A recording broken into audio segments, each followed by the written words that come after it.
तो ब्रेक के बाद आपका स्वागत है और एवन न्यूज की कश लगातार जारी है। जो बजट वित्त मंत्री ने पेश किया है उस पर हमारी महा कवरेज भी लगातार जारी है और हमारे साथ में कई खास मेहमान जुड़े हुए हैं। हमारे साथ में हमारे स्टूडियो से जुड़े हुए हैं रघुवीर पुनिया जी, जो कि पेशे से सीए हैं। हम उनका रुख करेंगे। पुनिया साहब, बहुत बहुत स्वागत है आपका। और हम आपसे समझना चाहते हैं कि आखिर इस बजट को आप किस तरीके से देखते हैं, क्योंकि आपका एक लंबा अनुभव है, आप पेशे से खुद सीए हैं। यदि हम इनकम टैक्स स्लैब की बात करें तो 7 लाख रुपए तक का जो इनकम है उसको टैक्स फ्री किया गया। इसको समझाइए, गणित आखिर है क्या इसमें पूरा? इसमें दो चीज़ें हैं कि अगर 7 लाख से कम किसी की इनकम है उसके तो टैक्स फ्री है जी। और 7 लाख से क्रॉस इनकम होगी तो उसके 5 लाख तक टैक्स फ्री है और 5 लाख से टैक्स स्टार्ट हो जाएगा। ठीक है, तो up to 7 lakh tax free और जो 7 लाख क्रॉस कर जाएगा उसकी लिमिट 5 लाख से स्टार्ट हो जाएगी। यानी 7 लाख से ऊपर वालों को 12,500 रुपए का जो बेनिफिट है, जो पहले 2.5 लाख से स्लैब स्टार्ट होता था, वो बेनिफिट मिलेगा उनको। जी जी। दूसरा, इस बजट में कस्टम ड्यूटी काफी ड्रेस्टिकली रिड्यूस की है, 21% से 13%। अपेरेंटली अगर हम देखते हैं तो कोई भी टैक्स कम होता है तो हमें अच्छा लगता है और उससे कंज्यूमर को कुछ प्रोडक्ट्स हैं वो सस्ते भी मिलेंगे। जी। लेकिन कस्टम ड्यूटी कम करना कोई अच्छा पॉजिटिव सिम्टम नहीं है, खास करके इंडिया जैसे कंट्री में, क्योंकि जो इंपोर्ट कर रहे हैं उसके ऊपर ड्यूटी कम हुई है।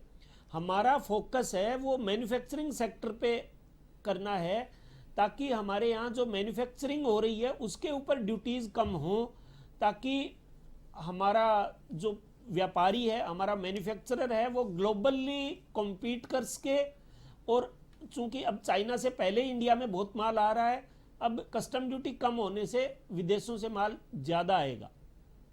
तो ये कस्टम ड्यूटी जो कम हुई है 21% से 13%, ड्रेस्टिकली रिड्यूस किए 9%। और किस तरीके से देखते हैं सर बजट को ओवरऑल, यदि आप अर्थशास्त्री के तौर पर देखें तो इसे? देखिए, बजट में इंफ्रास्ट्रक्चर पर काफ़ी एक्सपेंडिचर किया गया है और जो टेक्नोलॉजी बेस्ड एरियाज हैं उनके ऊपर काफ़ी एक्सपेंडिचर किया जा रहा है। तो ये एक गुड साइन है, क्योंकि जो इंफ्रास्ट्रक्चर पर इन्वेस्टमेंट होता है तो एम्प्लॉयमेंट जनरेट होता है और इंफ्रास्ट्रक्चर अच्छा होता है तो हमारी ट्रेड और इंडस्ट्री प्रॉपरली फ्लोरिश होती है। आज जैसे एक एग्जांपल लें हम, डेडिकेटेड फ्रेट कॉरिडोर बन रहा है दिल्ली से मुंबई, तो उसमें जैसे फूल, दूध, ये ऐसा पेरिसेबल आइटम्स होते हैं जो विद इन 24 आवर्स दिल्ली से बॉम्बे पहुंच सकते हैं। तो इंफ्रास्ट्रक्चर है वो, जैसे हमारे शरीर में ब्लड का जिस तरह से रोल होता है, वही इंफ्रास्ट्रक्चर का इकोनॉमी में रोल है और ये एक बहुत ही पॉजिटिव साइन है इंफ्रास्ट्रक्चर पे अच्छा एक्सपेंडिचर करना। जो टैक्सेस जो किए हैं, आप इसको किस दृष्टि से देखते हैं? आप सीए हैं पेशे से, तो जो टैक्सों में फेरबदल की गई है, ये क्या अच्छा संकेत है या कुछ इसमें भी कुछ जनवरी बात है? टैक्सेस को जो डायरेक्ट टैक्स है, पर्सनल टैक्सेशन जिसको हम बोलते हैं, उसके अंदर बहुत पॉजिटिव साइन है।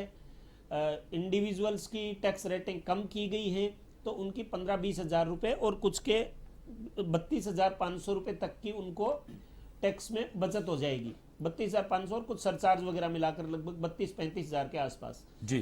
तो उससे उनकी परचेजिंग पावर बढ़ती है। लेकिन काफ़ी चीज़ें और लॉन्गली अवेटेड थी। मेरा ऐसा मानना था कि जो टैक्स का स्लैब है जो 7 लाख किया है, इसकी जगह 8,50,000 किया जाना चाहिए था। तो मैं ये बात कहता हूं तो कई मेरी बात को मजाक में उड़ा देते हैं कि ऐसा कैसे संभव है। जो इकोनॉमिक वीकर सेक्शन को गवर्नमेंट ने रिजर्वेशन दिया है, वहां पर उसकी लिमिट 8,50,000 है। तो वही लिमिट हमारी टैक्सेशन की होनी चाहिए कि एक तरफ तो आप उन लोगों से टैक्स कलेक्ट कर रहे हैं और दूसरी तरफ उनको आप इकोनॉमिक वीकर सेक्शन मानते हुए उनको रिजर्वेशन दे रहे हैं। तो ये एक कॉन्ट्राडिक्टरी सिचुएशन है। जी जी बिल्कुल। तो ये मिनिमम 8.5 लाख रुपए होनी चाहिए। उसके अलावा इन्होंने जो कस्टम वाले के मैं अगेंस्ट हूं, क्योंकि वो हमारी इकोनॉमी को बूस्टअप नहीं करता है। जी जी, आपने बिल्कुल ये पॉइंट अभी बताया। तो फिलहाल